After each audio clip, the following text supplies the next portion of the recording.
Fall Club Famiglia members. I'm Meghan Delzell, Director of Sales and Hospitality for Sangiacomo Family Wines, and we're here today in our tasting lounge overlooking the beautiful Home Ranch Vineyard, celebrating our Fall 2022 Wine Club release. This is a particularly special vintage for us. It is the 5th vintage of namesake wines under the Sangiacomo family brand, and it's also celebrating the 95th year of farming on the Home Ranch Vineyard. Steve's grandfather, Vittorio Sangiacomo, first settled here in 1927, and 3 generations have continued to farm this property where we sit today for the last 95 years.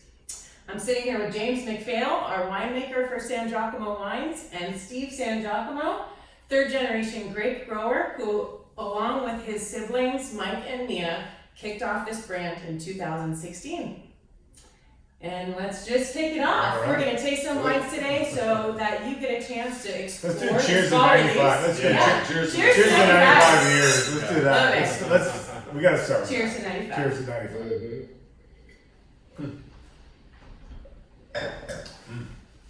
Delicious. Tastes good. It does.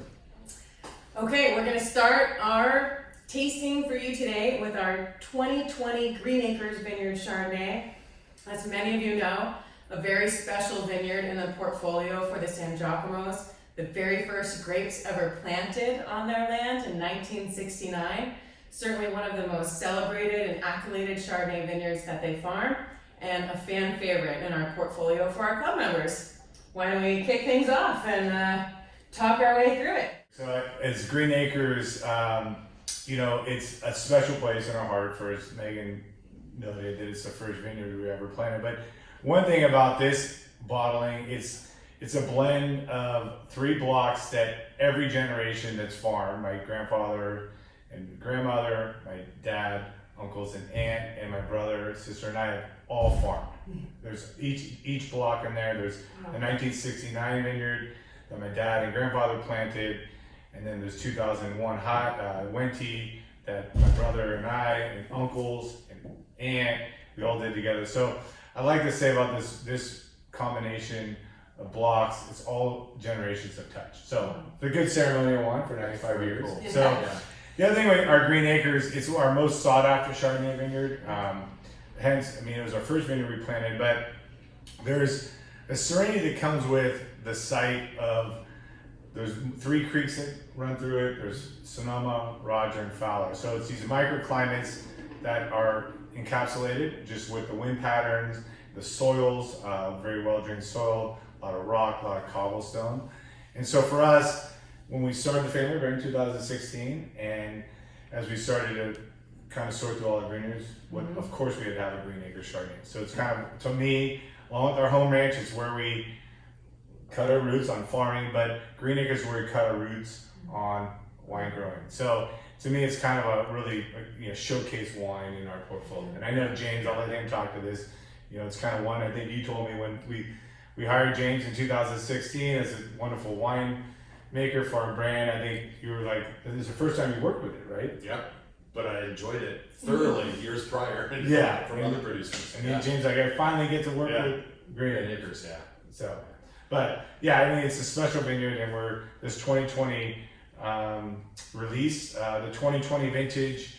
I think we'll get into that a little bit, but it was, to me, the Chardonnays from it are absolutely stunning. It was a tough vintage for reds, as we all know, with the smoke influence from fires, but James can talk to how smoke doesn't influence white wines, but the element of, from a 2020 standpoint, the Chardonnay is, I think it's really one of the best on record, personally. Just tasting through clients' wines. Yeah. Green Acres has 16 wineries have vineyard designates from Green Acres, so we've tasted a lot of them over the years.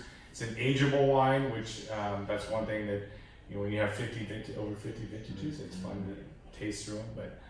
But anyways, it's Green Acres. I'm excited. A common question that we've really been getting from visitors here in the tasting room is centered around confusion of the 2020 vintage and really trying to understand how we can still make such high quality wines, why we're so happy to say the Chardonnays from this vintage are shining already. and how with the weather that occurred this year, in 2020, how can we still make wine that's so great? It's a great question because 2020 as a whole was a great growing season. It was relatively mild throughout the summer, no major heat spikes, heat waves, etc. So kind of low and slow, as we kind of like to to say. And of course, the biggest difference between white wines and red wines in a vintage like 2020, where we did have some fire activity, is that the white wines get direct pressed, meaning that the fruit is harvested, brought to the winery, put into the bladder press, and pressed immediately. So we're fermenting the juice. We're not fermenting the juice on the skins. So unlike red wines, where you run the risk of a little bit of smoke taint, probability that's harboring in the skins, and it's fermented on the skins, and that's when it comes out. White wines, direct press, and we're actually fermenting the juice. You could talk to us a little bit about your barrel program for this wine. I know you are a master. I always tell people that your spice rack of barrels, people will ask, well, what brand does James use? And I say, are you kidding me? There are more brands in his cellar. You could never name just one. I know you're a Cooper fan, so maybe we could talk about barrel usage, malolactic conversion, another question we get on our Chardonnays often, and how you go about selecting yeast strains if we needed to in these wines, and what that results in the finished product. Sure. Let's dive into the winemaking. All right. So this, so for the 2020 vintage on this Green Acres, of course, one of the things that I didn't want to do was probably ferment it, in a native, using native or wild or indigenous. Either three of those terms are interchangeable. Just because a little bit of the risk factor of 2020. So I did decide to use a specific commercial yeast for this. But when I use a commercial yeast, it is specific to Chardonnay, and the yeast strain is from Burgundy. So I've got a handful that I use when I need to do that. But these yeast strains do come from Burgundy, isolated, typically from a spontaneous fermentation from a producer somewhere. Wow. Burgundy. Yeah, That's really fascinating. interesting. A little bit of French in the wine. I Absolutely. thought you were going to say you went out to Green Acres and got a bunch of cuttings from there. I wish. And then this is, like I alluded to earlier, of course, all hand-picked, whole cluster, brought to the winery, straight into the press, bladder press. I run a champagne cycle. It's called the champagne cycle. So, meaning that the bladder press is very gentle on the fruit. It's not a hard squeeze. It's a very gentle squeeze. And it does it over a period of a long time. So you're not breaking up the skins too much. You're not getting too much phenolics out of the skins or breaking up other compounds that could add astringency, bitterness, anything like that. So very gentle on the pressing. Of course, Coopers, once we press, the juice goes straight to 100% French oak. Typically, this wine sees roughly 20% new French oak. I do like to use a selection of Coopers. I find that, you've probably heard the term before that, Coopers are used as kind of a spice rack in winemaking. It's true. They do add a kind of spicy, aromatic component to the wine, but they also add other layers. You also get oak tannin into the wine. You also get, a little bit of that toastiness. Sometimes it's kind of described as that brioche, that you get from the oak. But it adds layers. That's what we want to do to the wine. We want to add layers to the wine. One of my favorite Coopers is a 7th generation out of Burgundy, and they provide what we call kind of an oval-shaped barrel. And so I was the 5th producer in California to start importing these barrels, and they're egg-shaped, just same concept as our concrete oak that we Concrete use oak, for yeah. four siblings. But in French oak, the leaves never settle. They always stay in suspension. And so stylistically, you want to add a little bit of that creaminess, that weight and that texture to the wine, and those barrels really help. Fascinating. James, this wine, first thing that you both said, vibrant, jumps out of the glass, very aromatic, concentrated. I get these like acid-driven flavors, some nice green apple, a little bit of citrus. Those are not necessarily qualities that you always find in a Chardonnay that has gone through malolactic conversion. So let's unpack that a little bit. Talk to us about malolactic and what that's bringing. Demystify the myth. Yeah, exactly. That malolactic is all about butter. Everyone I taste with is like fascinated that these wines are not buttery. Right. There's so much freshness to them, and yet when we tell them that it's gone through malolactic conversion, there's a curiosity about what's happening here. Yeah, so it's a great question because it's true. I think in the world of California Chardonnay, we've been through so many cycles in the history of California Chardonnay of, you know, the butter period and the sugar period and the oaky period and the period where all three were together. And now we're going back to the style of Chardonnay that is my favorite, and that would be kind of a white burgundy style. We call a little bit more of an old world style, where you can have a freshness, a vibrancy, a little higher acid, beautifully fruit-driven Chardonnay without the butter, without the sugar and the heavy-handed oak. So malolactic, often referred to as malolactic fermentation, but technically it's a conversion. It's not a fermentation. So what we're doing is we're introducing a bacteria that changes or converts the malic acid to lactic acid. And so even though you're taking away the second most prevalent acid, there's still a lot of tartaric acid, which keeps it bright and fresh. You're only taking that component of malic and turn it into a little bit of creaminess.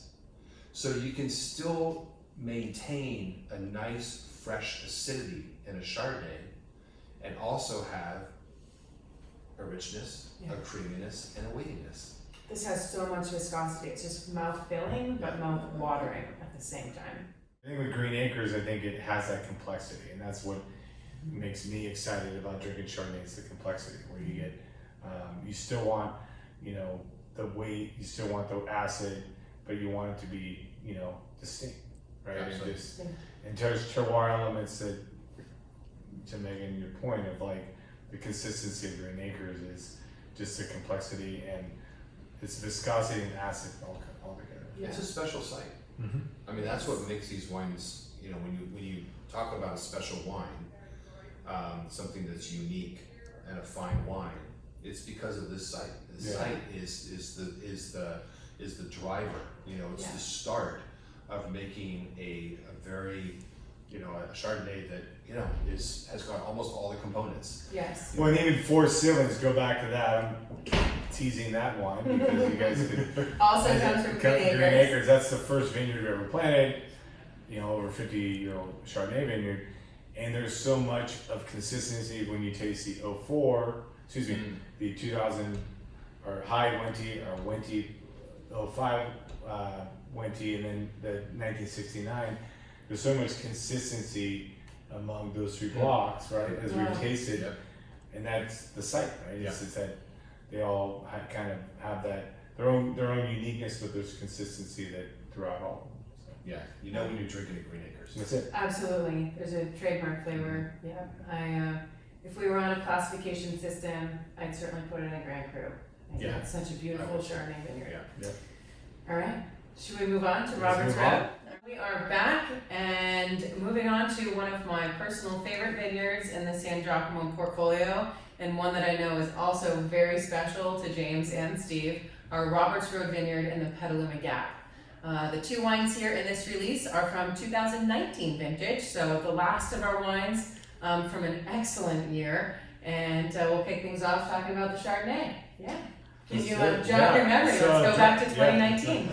So for those, a little reminder, Robert's Road is in the northern part of the Pelham Gap. So there's a vineyard we planted in 1999, got 23 years ago, and it's a pioneering vineyard for that area. At that time we planted, there was not a lot of plantings in that part of the Pelham Gap, and so with that, we took a chance on both Pinot and Chardonnay. It was an area that they thought was too cold to grow wine grapes back then, and what better place to plant Pinot Noir and Chardonnay than a place that said it's too cold. So it's turned into an amazing Burgundy site for Pinot and Chard.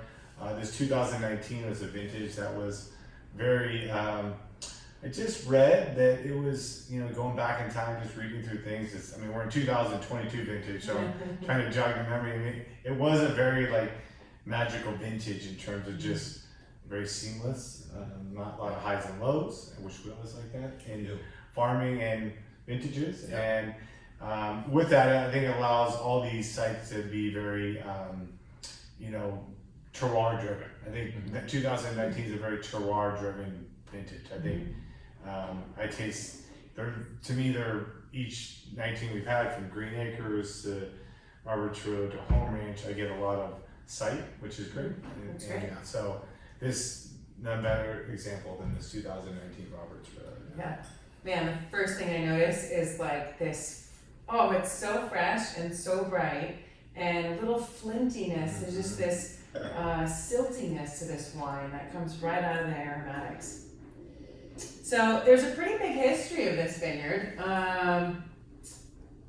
First I want to know, tell us where it is in the Pelham Gap, Steve, because I think it's at a pretty unique spot in that northern part, but really, how did it come to be? What brought us to planting in 1999 this vineyard? Yeah, it was kind of an area that was undiscovered, and so it was, at that time, my father Angela was driving around kind of looking for spots, and we're looking to just little, parts of undiscovered territories of Sonoma County, and that was a passion of his and even ours that we still carry on today. So that area was kind of undeveloped, and this vineyard ties James and our family together, which it makes it another special vineyard because of that. So James was one of the first winemakers to ever work with our Roberts Road vineyard. Back in your first vintage had to be 2003 or 4? 2003. So he was one of the lucky, or I guess one of the, we're lucky for having winemakers take a chance on this vineyard. Was the full vineyard planted then? Yeah, all 100 acre vineyard in 1999. So you've been working with it for over 20 years, and with this James MacPhail back in the day. Yeah. So it was actually, it introduced us to a lot of risk takers. We like to say we're risk takers. So there's a lot of risk taking winemakers kind of in that era that we're kind of looking to explore Sonoma County, and I know you're at the forefront of that. Yeah, well, Pinot Noir in the early 2000s was, it was kind of that that time where everything was just really starting to take off. We had really figured out in the 90s that, where Pinot Noir excelled and where Chardonnay excelled, and yes, this was, it is a very, very special site. It's in the Pelham Gap. It's kind of pretty far, east in the Gap. The fog comes in and kind of hits up against Sonoma Mountain there. Yep. But then it's also kind of the first to retreat, right? Kind of burn off, and then it retreats, westerly. Yeah. So it's where it sits gets a nice balance of that maritime and fog at night, but then a little bit more sun than other parts of Pelham Gap that could still be sitting in fog mid to late morning. So it's very unique that way, and I think that one of the attributes of this vineyard that absolutely fascinates me, and I get almost nowhere else in Sonoma County, is the broad spectrum of aromatics and flavors. Yeah. Sometimes when you taste wines from an area, it's a little bit more specific on the spectrum, right? It could be a little bit more fruit driven, and then another site could be a little bit more earth driven, right? Depending on where it sits. This has both. Yeah. This is a site that has always had both, and that's what makes it unique. You get beautiful fruit-driven aromatics and flavors, but yet you also have this beautiful kind of earth component. And you meld those together, and you just have something that is. So isn't that what Burgundy is about? Yeah. Yeah, Exactly. So what are the aromatics jumping out of this glass for you, James? Well, so this has, again, a little broad spectrum of even fruit profiles too. So it's not only got some Asian pear, I also get some melon, I get citrus, I get a little bit of that kind of lemon meringue as well. A little bit more kind of like stone fruits, like white peach. I mean, it's broad, even in the fruit. And then when you go to the earth, the earth attributes that I get, kind of like the wet stone, and a little bit of petrichor, attributes, and it's almost got everything. Very complex. This shipment to me represents so much of what I love about Chardonnay, with two completely different flavor profiles made by the same producer, different vineyards. I think ultimately, this is the heart of Sangiacomo, making site-specific wines that really showcase profile from each place. They have very different expressions in the glass, and yet they're both completely delicious wines. Yeah, this also, Robert's Road has always been, I love the weight and the richness to it. It's not just in what we do in the cellar with the oak regiment and everything else. I think there's also just in the clonal selection, and the site lends itself to some richness as well. It's a very, in keeping with the vibrant acid, on one hand, but yet it's still very weighty and rich. Robert's Road Pinot Noir 2019, as we transition to this wonderful variety. This actually is the vineyard variety that linked James and our family. So this was, as we talked about, the 2003 vintage that was the first that James worked with at Robert's Road. It was with Pinot Noir. And James has worked with this vineyard as long as anybody that we work with. So we've had some that were with you at the beginning of this, and that we're no longer just due to other business, but they're doing their other things. And you're the longest standing winemaker. I love Pinot Noir from driving Robert's Road to this vineyard and walking it. There's just there's something very special in the morning about going to this vineyard and walking it. The soil is very unique. It's different. It's got it's a little bit more blackish soil. Has a little bit of clay in it. Kind of deep earthed clay. Yeah, it is. So the unique thing about, as we talked about with the Chardonnay, but which I forgot to mention as I described. So that area it's off Adobe Road, right? As that whole Adobe area. So they're known for Adobe clay. However, Robert's Road, in that little pocket, there's a Copeland Creek meandered over our property for a century. So with that, people think it's all clay and adobe. But actually, there's tons and tons of soil, topsoil, and rock. I mean, there's rock, cobblestones, and we continue. But it's toned adobe. It's toned it down. So it's a mix. Yeah. You're right. There is some elements of clay, but there's so much rock. It's the only vineyard that we've ever developed in our 95 years of farming. Probably, I don't know if my grandfather was doing soil tests back in 1930, but I know he was kicking it. I know my dad and uncles were doing soil tests in the 70s, right? I mean, they came from UC Davis. They better use that degree they got to. So that was the only vineyard that we had tested. They recommended no soil amendments. They said the soil is absolutely perfect. Don't add anything. Perfect. So with that, the Pinot Noir was at the forefront of it. Where are we going to plant Pinot Noir? We are one of the longest in Sonoma County. We were one of the first growers to plant Pinot Noir, 1969. Our Green Acres Vineyard, we did plant Pinot Noir. So we've been working with Pinot Noir and Chardonnay for over 53 years.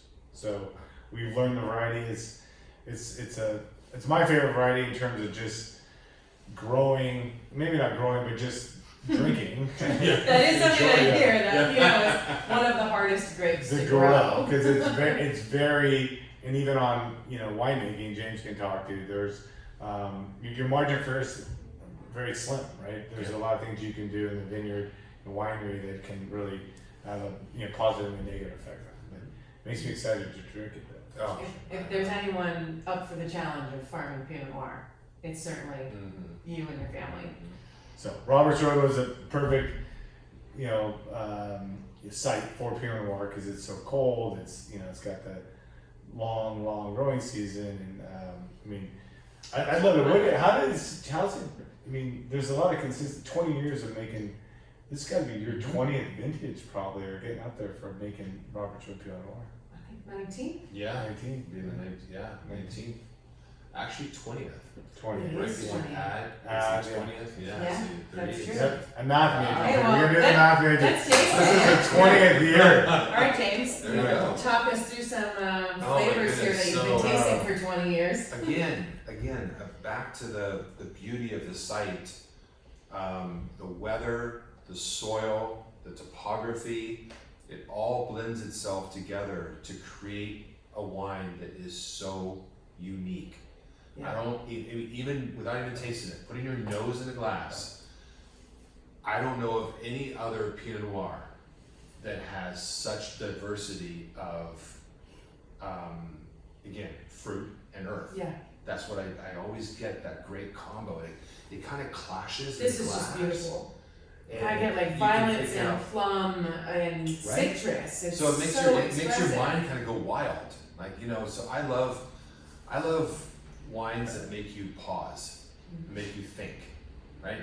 We all have, at times where we drink something that you don't need to or don't want to. Simple and But enjoyable. exactly. But if you're drinking a wine like this, it should make you pause and think. And this wine, along with its sibling, the Chardonnay from the same vineyard, always makes me pause because I'm like, whoa, it's like a clash of all Where'd these this different come from, wines. right? Exactly. Where'd this? Yeah. So I get red fruits, I get plum, I get cherry, but I also get back to the kind of the wet earth, maybe some kind of forest flory components, pine, minerally, actually. Definitely minerally. Always get a little bit of minerality, which I know is a very, not a very commonly used term in California, but we can get it in certain places, and this is a place we can get it. It's all woven together in a really beautiful flavor. Just hits your palate all the way across. I'm still tasting it. Yeah. This is like California Burgundy coming together in like a magical way. Yeah. Well, I think by now you're all picking up that we really love the Robert's Road. Certainly a stellar wine in this release. It's a standout in the portfolio and always is. Just thank you to you both. Cheers to James. Cheers and to James. We're making a great wine here. This fall releases have to be one of our most allocated or in demand release, I'd say. Definitely. In demand. So Yes. Green Acres and Robert's Road coming in the same. So it goes quickly. So I've had a lot of friends. Do you have any more? I said, put your wish list in. Put your wish list in. Put your wish list These in. are very allocated wines. As most of you know, as Club Famiglia members, you get first access, particularly to the single vineyards and the small lot wines that we're making. We're very grateful for your continued support over the years. We would not be here without each and every one of you enjoying our wines and coming to the home ranch here to celebrate with us and explore the expanding portfolio of vineyards and wines that we're making. We hope you enjoy this fall shipment very much. We do have a little reorder perk for any of you who taste along with these wines and would like to add more into your cellar. If there's still some left for you, hop on the website or give us a call. You can use a very special code just for hanging out and tasting these wines with us called More Wine. Just enter that into the promo field during your checkout to save an extra 5% on your reorder for these fall club shipment wines. And we certainly hope to see you at the home ranch very soon. Awesome. Cheers to you. Cheers. Thank you. Cheers.